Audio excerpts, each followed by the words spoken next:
আমরা মোটামুটিভাবে শীতকালে প্রত্যেকেই ফুল গাছ করে থাকি এবং শীতকালীন বাগান সবজি গাছ করে থাকি। বিভিন্ন ধরনের গাছ কিন্তু আমরা কম বেশি শীতকাল আসলে কিন্তু আমরা প্রত্যেকেই করে থাকি। সারা বছর কিছু করি না করি, শীতকাল মানে কিন্তু একটা বাগান করার হিড়িক লেগে যায়। আর এই শীতকালে বাগান করতে গিয়ে কিন্তু প্রত্যেকে অনেক অনেক সমস্যার সম্মুখীন হতে হয়।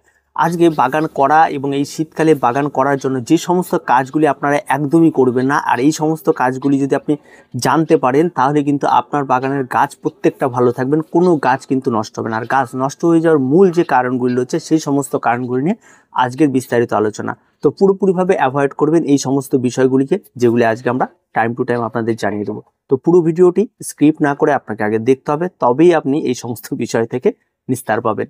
তো চলুন শুরু করা যাক। প্রথম যে বিষয়টি নিয়ে কথা বলবো সেটা হচ্ছে গাছের জল। অতিরিক্ত গাছে জল একেবারে ব্যবহার করবেন না। যে কোনো চারা গাছ অতিরিক্ত জল ব্যবহার করলে তার মাটি যদি দীর্ঘ সময় ভেজা থাকে, হয়তো 1 থেকে 2 দিন 3 দিন যদি ভেজা থাকে, তাহলে সেই গাছটির মৃত্যু অবধারিত। তার জন্য অবশ্যই আপনারা জলটি মেপে ব্যবহার করুন। বা যদি জল এত টাইম ধরে স্টে করে, একটা সেট হওয়া গাছ, বড় গাছও কিন্তু যে কোনো মুহূর্তে নষ্ট হয়ে যেতে পারে। তাই একেবারেই অতিরিক্ত জল ব্যবহার করবেন না। জল দেওয়ার যে রুলসটি রয়েছে সেটা হচ্ছে গাছের গোড়ায় আপনি আঙ্গুল দিয়ে দেখে নেবেন, যদি গাছের গোড়া শুকিয়ে যায় তবেই গাছে জল প্রয়োগ করবেন। আর প্রত্যেকটা গাছে সীমিত জল প্রয়োগ করবেন, যাতে প্রতিদিনের জল প্রতিদিন শুকিয়ে যায়। তা নইলে কিন্তু আপনার গাছ নষ্ট হয়ে যেতে পারে। এটা কিন্তু খুব ইম্পর্টেন্ট একটা বিষয়, যেটা অনেকেই গা না লাগিয়ে একেবারে বেশি করে জল দিয়ে থাকে, আর পরবর্তী গাছ মারা যাওয়ার পর বলা হয় যে আমি তো একই রকম মাটির মিশ্রণ করেছি, সব ঠিকঠাক ছিল, গাছটি কেন নষ্ট হলো। তার মূল কারণ অতিরিক্ত জল দেওয়া। তাই সব সময়ের জন্য গাছে অতিরিক্ত জল দেওয়া স্টপ করে দিন। আর এই শীতকালীন বাগানে পাইপ দিয়ে একেবারেই গাছে জল প্রয়োগ করবেন না। 2 নম্বর যে বিষয়টি রয়েছে সেটা অত্যন্ত গুরুত্বপূর্ণ বিষয়, সেটা হচ্ছে সানলাইট। আপনি যেখানে গাছ করছেন সেই জায়গাটিতে সারাদিন সূর্যালোক লাগছে কিনা শীতের দিনে, সেই বিষয়টা কিন্তু সবার আগে আপনাকে ঠিক করতে হবে। যদি দেখা যায় আপনার ছাদ বাগানে দিনে অন্তত 4 থেকে 5 ঘন্টা রোদ লাগে, তাহলে সেই জায়গাটিতে আপনার শীতকালীন বাগান করার জন্য একদম সঠিক জায়গা। আর যদি তার চেয়েও কম লাগে তাহলে অবশ্যই সেখানেও কিন্তু গাছ হবে, তবে যেখানে সর্বোচ্চ সূর্যালোক লাগে সেখানে যত ভালো গাছ হবে, তার চেয়ে কম রোদ লাগলে সেখানে কিন্তু মোটেও অত ভালো গাছ হবে না। তার জন্য কিন্তু অবশ্যই আপনাকে সবার আগে নিশ্চিত করতে হবে সূর্যালোককে। কখনোই কোনো গাছকেই কিন্তু ফুল ফোটা বা কোন রকম অবস্থাতে আপনি ঘরের ভেতরে নিয়ে গিয়ে সুন্দর জায়গায় সাজিয়ে রাখবেন, তাতে গাছ নষ্ট হবে। গাছের যদি রোদ না লাগে, আপনি যদি ছায়াচ্ছন্ন জায়গায় যদি গাছ করেন, তাহলে গাছ ভালো হবে না, রোগাক্রান্ত হবে, জরাজীর্ণ গাছ হবে, দেখে আপনার ভালো লাগবে না। এবং তারপরে আপনার যদি গাছে রোদ ঠিকঠাক মতো না লাগে, তাহলে গাছে বিভিন্ন ধরনের ইমিউনিটি পাওয়ার খুব একটা ভালো বুস্ট করবে না, যার ফলে যে কোনো মুহূর্তে গাছে কিন্তু রোগাক্রান্ত হওয়ার সম্ভাবনা থাকে। তাই অবশ্যই আপনারা যে কোনো কাজ করার আগে কিন্তু অবশ্যই আপনার জায়গাটিকে আগে ঠিক করতে হবে, এবং সেখানে যেন সারা দিন সূর্যালোক লাগে এমন জায়গাতে কিন্তু আপনাকে শীতকালীন বাগান করতে হবে। তবেই কিন্তু আপনার বাগান কিন্তু সফলভাবে এবং সুন্দরভাবে প্রত্যেকটা গাছ বেড়ে উঠবে। 3 নম্বর যে বিষয়টি রয়েছে সেটা হচ্ছে সার প্রয়োগ। আমরা অনেক সময় গাছে সার প্রয়োগের ক্ষেত্রে বিভিন্ন ধরনের ভুল করে থাকি। কেউ ড্রাই খাবার ব্যবহার করি গাছে, কেউ কখনো লিকুইড খাবার ব্যবহার করে থাকি। তবে সবার প্রথমে আপনাকে জানতে হবে সেটা হচ্ছে, আপনি যখন মাটি প্রস্তুত করেছেন তখন তো গাছে সার প্রয়োগ অবশ্যই করেছেন। যখন গাছটি আপনি লাগিয়ে দিয়েছেন, গাছটি মোটামুটিভাবে একটু বেড়ে গেছে বা গাছটি মোটামুটিভাবে 21 দিন বা 25 দিন হয়ে গেছে, তখন কিন্তু গাছে আপনি প্রথম খাবার ব্যবহার করবেন। আর তার আগে আপনি গাছকে খুব তাড়াতাড়ি বাড়িয়ে তোলার জন্য বারবার করে খাবার প্রয়োগ করে এমনটা করবেন না। অনেক বাগানই রয়েছে, বিভিন্ন ধরনের কিছু গাছ রয়েছে, যেমন প্যানজি রয়েছে বা আরও অন্যান্য যে সমস্ত শীতকালীন গাছ হয়, যেগুলি গাছগুলি খুব স্লো গ্রোথের গাছ হয়ে থাকে। সেই সমস্ত গাছগুলি নিয়ে অনেক অধৈর্য হয়ে যায় যে খুব তাড়াতাড়ি গাছগুলি বাড়ছে না, খুব স্লো বাড়ছে, কেন বাড়ছে না, এই সমস্ত ব্যাপারগুলো হয়ে যায়, যার ফলে কিন্তু গাছে আমরা প্রতিনিয়ত বারবার করে খাবার প্রয়োগ করি। হয়তো একবার ড্রাই খাবার দিয়ে দিচ্ছি, তার 2 দিন পর আবার লিকুইড খাবার দিয়েছি। আবার হয়তো কোনো ভিডিও বা কোনো মাধ্যম থেকে আমরা জানতে পারি যে এই ধরনের খাবার দিলে 2 দিনেই গাছ বেড়ে যাবে, তখন আবার আমরা খাবারগুলি প্রয়োগ করতে থাকি। এইভাবে অযথায় বারবার খাবার প্রয়োগ করার ফলে গাছে কিন্তু অতিরিক্ত খাবার হয়ে যায়, ফলে গাছ কিন্তু মারা যায়। তাই অযথা খাবার প্রয়োগ করা বন্ধ করতে হবে। আপনাকে যে কোনো একটা দিক বেছে নিতে হবে। হয় আপনি যদি ড্রাই খাবার প্রয়োগ করেন, তাহলে অবশ্যই আপনি 15 দিনে ড্রাই খাবার ব্যবহার করুন। যদি আপনি লিকুইড খাবার ব্যবহার করতে থাকেন, তাহলে অবশ্যই আপনাকে ঠিক করতে হবে যে প্রতি সাপ্তাহিকভাবে আপনাকে লিকুইড খাবার ব্যবহার করতে হবে। তবে সবার আগে এই লিকুইড খাবার বা ড্রাই খাবার ব্যবহার করার আগে কতটা পরিমাণ আপনি ব্যবহার করছেন সেটা কিন্তু সবচেয়ে গুরুত্বপূর্ণ একটা বিষয়। তাই যখনই আপনি ব্যবহার করছেন, যদি রাসায়নিক কোনো সার ব্যবহার করে থাকেন, তাহলে অবশ্যই চেষ্টা করবেন জলে গুলে সারটি গাছের গোড়ায় ঢালার। তাহলে দেখবেন আপনার গাছে সারের পরিমাণটা কম থাকবে। আর তার জন্য আপনি যে কোনো 1 লিটার জল অন্তত 2 গ্রাম মতো যে কোনো রাসায়নিক খাবার যেটা আপনি ব্যবহার করুন না কারণ 2 গ্রামের বেশি যাবেন না, তাহলে দেখবেন সেটা জলে গুলে নিয়ে 200 ml করে প্রত্যেকটা গাছে ব্যবহার করুন। আর এটা যদি আপনি নিয়মিত 15 দিন অন্তর অন্তর ব্যবহার করেন তাহলে গাছের কোনো ক্ষতি নেই এবং প্রত্যেকটা গাছ পারফেক্টলি খুব সুন্দর হবে।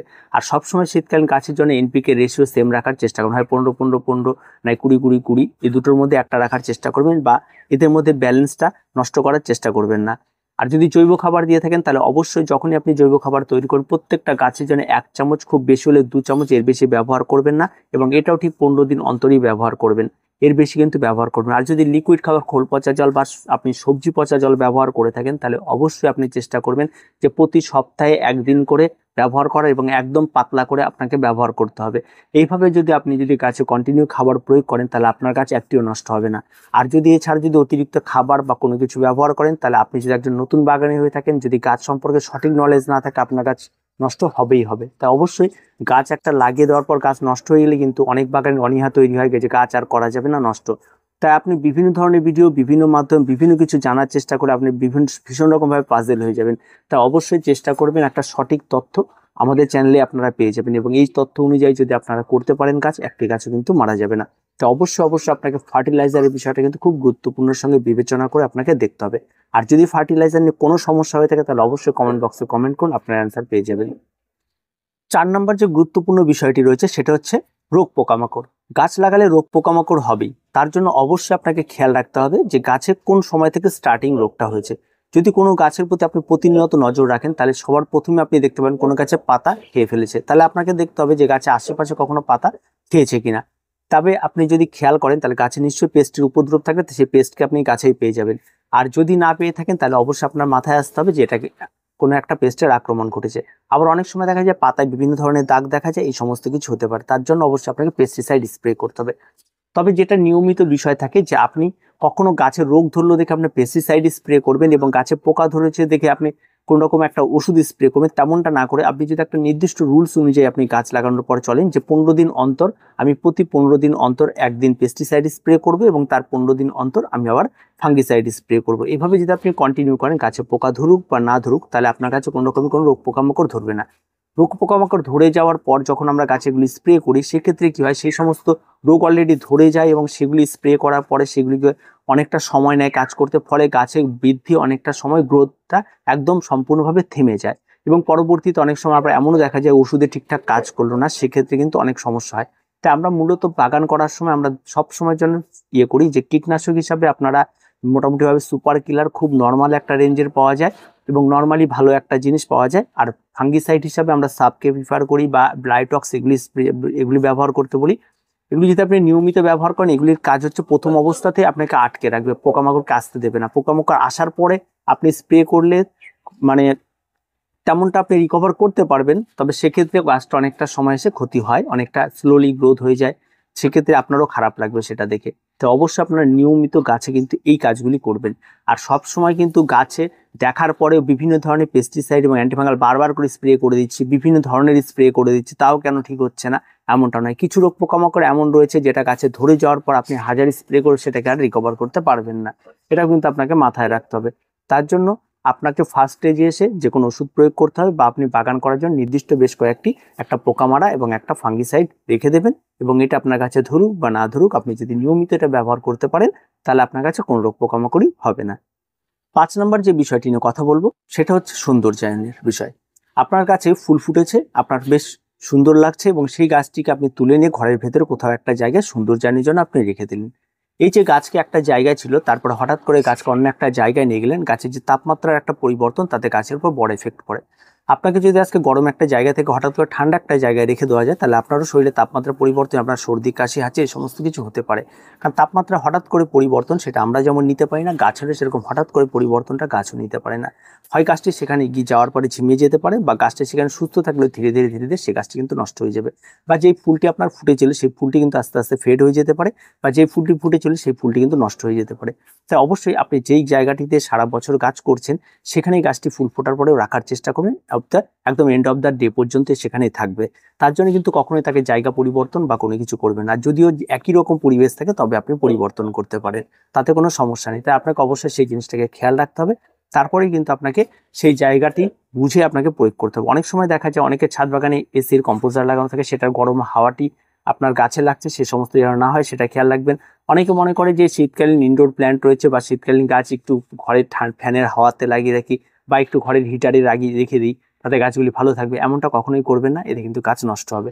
তো অবশ্যই এই বিষয়টা কিন্তু অবশ্যই আপনাদের খেয়াল রাখবেন যে আপনার ফুল ফুটুক বা না ফুটুক, গাছ আপনার একই জায়গায় থাকবে। যখন ফুল গাছ লাগানো থেকে শুরু পর্যন্ত গাছের স্থান পরিবর্তনটা তেমনভাবে করবে না। যদি একই পরিবেশ থাকে তবে আপনারা করতে পারেন। 6 নম্বরে যে গুরুত্বপূর্ণ বিষয়টি নিয়ে কথা বলবো সেটা হচ্ছে গাছকে খুব কাছাকাছি রাখা। যে কোনো একটি গাছের মাঝখানে অন্তত 4 ইঞ্চি করে আপনাকে গ্যাপ রাখতে হবে। এটা কিন্তু রাখবেন শুধুমাত্র বায়ু চলাচল করার জন্য। তা নাহলে কিন্তু গাছ যদি একেবারে জায়গায় অনেকটা ঘন ঘন হয়ে থাকে তাহলে কিন্তু তার মাঝখানে দিয়ে বায়ু চলাচল না করলে সেই সমস্ত জায়গায় রোদ ঠিকঠাক মতো পৌঁছানো, পরবর্তীতে একটা অন্ধকারাচ্ছন্ন জায়গা পরিণত হয়, সেখানে ফাঙ্গালের বসবাসের একটা উপযোগী পরিবেশ তৈরি হয়। তাই সবসময় চেষ্টা করবেন সেই সমস্ত জায়গাগুলি যাতে না তৈরি হয় বাগানে, সবসময় ফাঁকা রাখবেন। আর ফাঁকা রাখলে কি হবে, সেখান থেকে বায়ু চলাচল করবে ভালো, ফলে গাছের পাতা বা যে কোনো জায়গায় চট করে ফাঙ্গাল আক্রমণ ঘটবে না। আবার অনেক সময় দেখা যায় ধসা হয় একটা গাছে লাগার সঙ্গে সঙ্গে, যেহেতু পাশাপাশি গাছগুলি থাকে চট করে অন্য গাছেও ধরে যায়। তাই আপনি ফাঁকা রাখলে যে কোনো একটা গাছে ধরলে অন্যান্য গাছে ধরার সম্ভাবনাটা অনেকটা কমে যায়। আর এই কাজটি কিন্তু অবশ্যই আপনার গুরুত্বপূর্ণের সঙ্গে বিবেচনা করে করতে হবে। তা নইলে কিন্তু আপনার যে কোনো একটা গাছে যখনই রোগ হবে আপনি সেটাকে সরিয়ে অন্য জায়গায় রেখে দেওয়ার একটা টাইম পাবেন। আর যদি গাছ লাগানো থাকে পাশাপাশি তাহলে সেটা কিন্তু আর পাবেন না, অন্যান্য গাছ কিন্তু খুব তাড়াতাড়ি স্প্রেড করে যায়। তো অবশ্যই আপনার চেষ্টা করে প্রত্যেকটা গাছের মাঝখানে অন্তত 4 আঙ্গুল করে ফাঁকা রাখার। সর্বশেষ যে বিষয়টি সব গুরুত্বপূর্ণের সঙ্গে আপনাদের বিবেচনা করতে হবে সেটা হচ্ছে আপনাদের মনিটরিং। অবশ্যই প্রত্যেকটা গাছকে আপনাকে প্রতিনিয়ত মনিটরিং করতে হবে। আপনি যখন সকাল বা বিকেলে যখন গাছে জল দিচ্ছেন গাছগুলির দিকে খেয়াল রাখবেন, আর সবসময় গাছের উপরে পাতা থেকে খেয়াল করে নিচের পাতার দিকে সবসময় খেয়াল রাখবেন যে কোনো রকম কোনো পুরোনো পাতাগুলিতে আক্রমণ ঘটছে কিনা, কোনো রকম পাতাগুলি চেঞ্জ আসছে কিনা, কোনো রকম কোনো কিছু যদি মনে হয় তাহলে সেগুলিকে কেটে বাদ দেওয়া, এই সমস্ত কিছু করা। উপরে কোনো রকম কোনো গাছ থাকলে সেগুলি পিঞ্চিং করতে হবে কিনা বা গাছটির শেপটা আমাকে ঠিকঠাক করে দিতে হবে কিনা, সেই সমস্ত বিষয়গুলি বোঝা। এই সমস্ত ছোট ছোট মনিটরিংগুলি যদি আপনি করতে থাকেন, গাছে জল দেওয়ার সঙ্গে সঙ্গে আপনি যদি সেই সমস্ত বিষয়গুলিকেও খেয়াল রাখেন, তাহলে দেখবেন আপনার গাছ সম্পূর্ণ রোগমুক্ত থাকবে, সুস্থ একটা গাছ থাকবে, এবং যে গাছগুলি কিন্তু চট করে আপনি খারাপ হবে এমনটা হবে না। এবং প্রত্যেকটা কাজ বা শীতকালীন কাজ করতে গেলে এই সমস্ত বিষয়গুলিকে অবশ্যই আপনাকে মাথায় রাখতে হবে। আর এই সমস্ত বিষয়গুলি খুব গুরুত্বপূর্ণের সঙ্গে আপনাকে বিবেচনা করতে হবে। আর এই সমস্ত বিষয়গুলি একদমই বারবার করে আপনি ব্যবহার করবেন, বারবার করে এই সমস্ত কাজগুলি করবেন, তাহলে কিন্তু আপনার গাছ নষ্ট হবে। তো এই সমস্ত বিষয়গুলিকে অ্যাভয়েড করুন এবং এই সমস্ত বিষয়গুলিকে একটু বুঝে শুনে আপনারা করুন, তাহলে আপনার কাজ সেরা হয়ে উঠবে। তো আজকে এই পর্যন্তই, দেখা হয় পরবর্তী ভিডিওতে। আর টিপসগুলি ভালো লাগে অবশ্যই চ্যানেলটিকে সাবস্ক্রাইব করে রাখবেন।